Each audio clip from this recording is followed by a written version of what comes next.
महाराष्ट्र विधानसभेसाठी यंदा सगळीकडेच अटीतटीच्या लढती पाहायला मिळाल्या।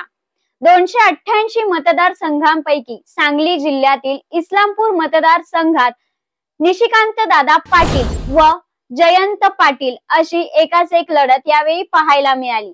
या लढतीचे नेमके परिणाम काय होणार आहेत, नक्की कोणाचा विजय होणार आहे किंवा या निवडणुकीत कोण कुणावर भारी पडणार आहे हे आपण सविस्तर जाणून घेऊयात। नमस्कार, मी पूजा आणि आपण पाहत आहात महाराष्ट्र न्यूज। महाराष्ट्र न्यूज मध्ये आपण पाहूयात निवडणुकीचा विषय नेमका काय आहे ते। राष्ट्रवादी शरदचंद्र पवार गटाचे प्रदेश अध्यक्ष जयंत पाटील आणि भाजपचे जिल्हा अध्यक्ष निशिकांत दादा पाटील या दोघांमध्ये निकराची लढाई झाली। या लढाईमध्ये पाहायला गेलं तर इस्लामपूर मतदारसंघात एकूण 70% मतदान झालेलं आहे। मतदान झालं, परंतु या मतदानाचा निकाल काय लागेल याकडे मात्र आता सर्वांच्याच नजरा खिळून राहिल्यात। इस्लामपूर विधानसभा मतदारसंघात पहिल्या दिवसापासूनच हा रंगतदार सामना झुंपलेला पाहायला मिळाला। राष्ट्रवादीमधील बड्या नेत्यांनी पक्ष फुटीनंतर आपला मोर्चा थेट अजितदादांकडे वळवला, परंतु जयंत पाटील जे शरदचंद्र पवार पक्षाचे निष्ठावंत आणि एकनिष्ठ कार्यकर्ते होते, यांनी मात्र शेवटच्या श्वासापर्यंत किंवा अगदी काहीही नसताना शरदचंद्र पवार यांना साथ दिली।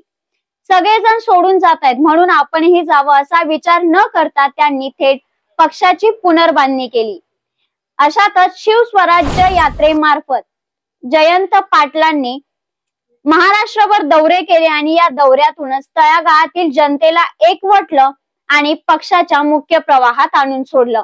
आमदार जयंत पाटील यांच्या विरोधात 2019च्या निवडणुकीत हुतात्मा गटाचे नेते गौरव नाईकवडी आणि निशिकांत दादा पाटील हे दोघेही इच्छुक होते आणि या दोघांनी जयंत पाटलांना थेट ललकारलं, परंतु जयंत पाटलांना गौरव नाईकवडी आणि निशिकांत पाटील यांच्याकडून मिळालेलं आव्हान मोडीत काढायचं होतं आणि हे आव्हान मोडीत काढत जयंत पाटील यांनी 70,000 मतांनी या दोघांवरही विजय मिळवला। परंतु या सगळ्यामध्ये चर्चेचा विषय एकच, तो म्हणजे निशिकांत दादा जे अपक्ष उमेदवार म्हणून लढले होते, यांनाही यावेळी मतांची कमी पडली नाही। यांनाही निशिकांत दादांनाही यावेळी चांगली मतं पडली होती। निशिकांत दादांची पार्श्वभूमी जर पाहायची म्हटलं तर त्यांना सत्तेत न येताही त्यांनी कोट्यावधी रुपयांची विकास कामे जनतेसाठी केलेली आहेत। दुसरा विषय म्हणजे प्रकाश हॉस्पिटलचा। जर प्रकाश हॉस्पिटलकडे पाहायला गेलं तर याच प्रकाश हॉस्पिटल मार्फत अनेक गोरगरिबांना जनतेला मोफत किंवा अल्प दरात सेवा सुविधा पुरवण्यात आल्या। सत्तेत नसतानाही हा माणूस एवढी विकास कामं करू शकतो, तर सत्तेत आल्यानंतर याच विकास कामांना दुप्पट गती मिळेल अशी ही राजकीय चर्चा त्यावेळी सगळीकडेच रंगलेली होती। परंतु जयंत पाटील आणि निशिकांत पाटील हे नेमके एकमेकांच्या विरोधात का उभे राहिले, यांच्यामध्ये नेमकं वादाच्या ठिणगीचं कारण काय? 2016 मध्ये निशिकांत दादांनी थेट नगराध्यक्ष पदासाठी आव्हान केलं होतं, त्यांना ती संधी हवी होती, मात्र जयंत पाटील यांनी त्यांना ती संधी दिली नाही आणि याच शल्य मनात ठेवून निशिकांत पाटील यांनी आपला स्वतःचा सवता सुभा मांडला। हे सगळं सुरू असतानाच 2024च्या निवडणुकीत जयंत पाटील यांना आव्हान नेमकं कोण देणार ही चर्चा सतत सुरू होती।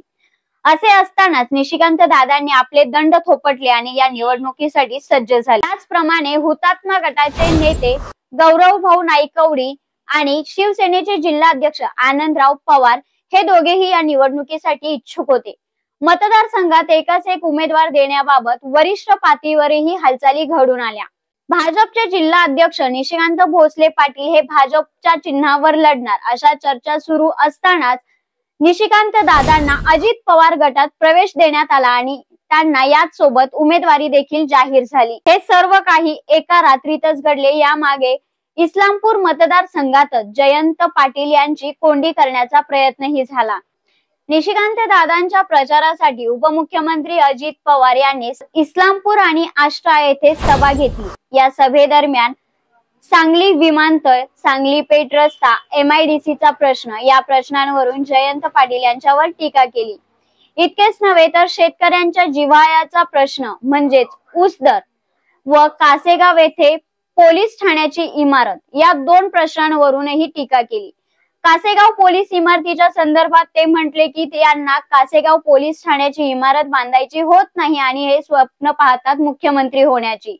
या शब्दांमध्ये त्यांच्यावर जोरदार टीकास्त्र सोडण्यात आलं होतं। जयंत पाटील यांनी 35 वर्षांमध्ये सांगली पेठ रस्ता केला नाही, MIDC चा प्रश्न असेल किंवा शहराच्या विकासाचा जो रोड मॅप होता तो व्यवस्थित झाला नाही, या प्रश्नांवरून निशिकांत दादांनीही आवाज उठवला आणि आवाज उठवत असतानाच मला एक संधी द्या, विकास कामासाठी मला संधी द्या असे आवाहन मतदारांना केलेले आहे। निशिकांत दादांनी शेवटच्या टप्प्यात जो प्रचार सुरू होता याच्या अगदी शेवटच्या टप्प्यातच जोरदार मुसंडी मारली। मात्र 1990 पासून सतत 35 वर्ष राजकारणात असलेल्या जयंत पाटील यांचं मतदारसंघात कार्यकर्त्यांचं एक मोठं जाळं तयारच आहे। राजाराम बापू सहकारी साखर कारखाना, राजाराम बापू बँक, राजाराम बापू दूध संघ या माध्यमातून विकास कामांना अगदीच गती मिळाली। या सगळ्यामुळे जयंत पाटलांचा पराभव करणं हे विरोधकांचं अगदी दिवा स्वप्नच राहिलं। यानंतर जयंत पाटील यांच्या विरोधात एकाच एक उमेदवार देण्यासाठी विरोधकांनी कंबर कसली।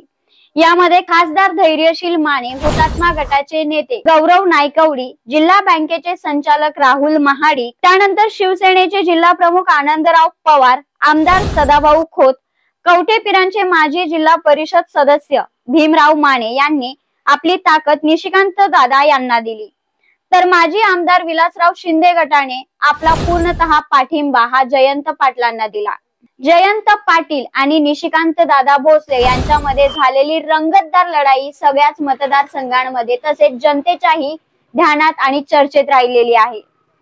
मतदानापूर्वी मतदारांच्या प्रतिक्रिया ऐकून घेताना जयंत पाटील हे मुख्यमंत्री होणारच अशा प्रतिक्रिया, तर आम्हाला बदल हवाय त्यामुळे आम्ही निशिकांत दादा यांनाच मत देणार आणि ते निवडून येणार अशा प्रतिक्रियाही होत्या। इतकेच नव्हे तर लाडकी बहीण योजनेमुळे संतुष्ट असलेल्या महिलांनी त्यांचं मत हे त्यांच्या लाडक्या भावालाच म्हणजे निशिकांत दादांनाच दिलेलं आहे असं स्पष्ट सांगितलेलंही आहे। त्यामुळे उपमुख्यमंत्री अजित पवार आणि देवेंद्र फडणवीस यांचे निष्ठावंत असणारे निशिकांत दादा पाटील यांना जनता साथ देणार की पूर्वीपासून शरदचंद्र पवार गटाचे प्रदेश अध्यक्ष आणि निष्ठावंत असणारे जयंत पाटील जनता यांना साथ देणार, हा प्रश्न सध्या सगळ्यांच्याच डोक्यावर आहे।